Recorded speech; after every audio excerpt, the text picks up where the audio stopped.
যুদ্ধ কখনো হঠাৎ শুরু হয় না। এর পেছনে থাকে লুকানো স্বার্থ, চক্রান্ত আর রক্তমাখা পরিকল্পনা।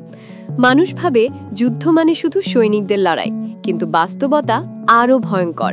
যুদ্ধের সূচনা হয় টেবিলের ওপরে, কলমের আঁচড়ে আর ক্ষমতার নেশায় মাতাল কিছু মানুষের মাথায়। আজ আমরা জানব ইতিহাসের এমন এক ষড়যন্ত্রের কথা, যার ফলেই শুরু হয়েছিল পৃথিবীর অন্যতম ভয়াবহ যুদ্ধ, দ্বিতীয় বিশ্বযুদ্ধ। ১৯৩০-এর দশক।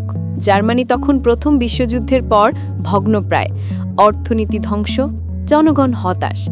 আর এই হতাশার মধ্যেই উঠে আসে এক নেতা, অ্যাডলফ হিটলার।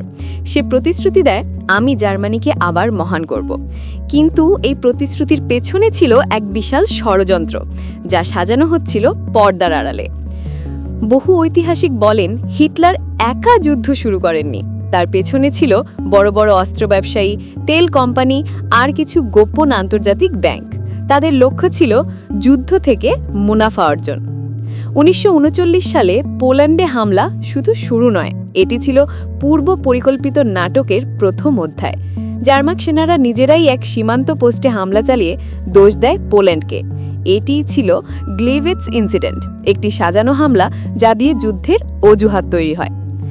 এমনকি বলা হয় ব্রিটেন ও আমেরিকা কিছু গোয়েন্দা সংস্থা আগেই জানত এই যুদ্ধ আসছে, তবু তারা চুপ করেছিল, কারণ যুদ্ধ মানেই অস্ত্র বিক্রি, তেল বিক্রি আর নতুন বাজার দখলের সুযোগ। যুদ্ধের আগেও অনেক কোম্পানি হিটলারের জার্মানিকে অর্থ সাহায্য করেছিল। কিছু মার্কিন ব্যাংক এমনকি নাৎসি পার্টির অর্থ লেনদেনে জড়িত ছিল বলে প্রমাণও মেলে। তাদের উদ্দেশ্য ছিল একটাই, যুদ্ধ হোক যাতে তারা লাভ করতে পারে। এই ষড়যন্ত্রের আরেক নাম ছিল শক্তির ভারসাম্য নীতি। বড় দেশগুলো ছোট দেশগুলিকে যুদ্ধের দিকে ঠেলে দিত, যাতে তারা নিজেরা আধিপত্য বজায় রাখতে পারে। মানুষ মরত, শহর ভস্মীভূত হতো, কিন্তু অর্থনীতি চলত অস্ত্র আর রক্তের ব্যবসায়। দ্বিতীয় বিশ্বযুদ্ধের পর যখন সব শেষ, তখনও ষড়যন্ত্র থামেনি। পুরনো অপরাধীরা নতুন নামে আবার উঠে আসে, নতুন দেশ, নতুন পতাকা নিয়ে। যুদ্ধ শেষ হলেও ব্যবসা চলতে থাকে।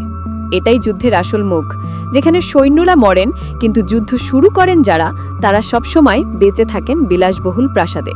তাই যখন পরের বার আপনি শুনবেন যুদ্ধ শুরু হতে যাচ্ছে, তখন একবার ভাববেন এর পেছনে আসলে কার স্বার্থ লুকিয়ে আছে।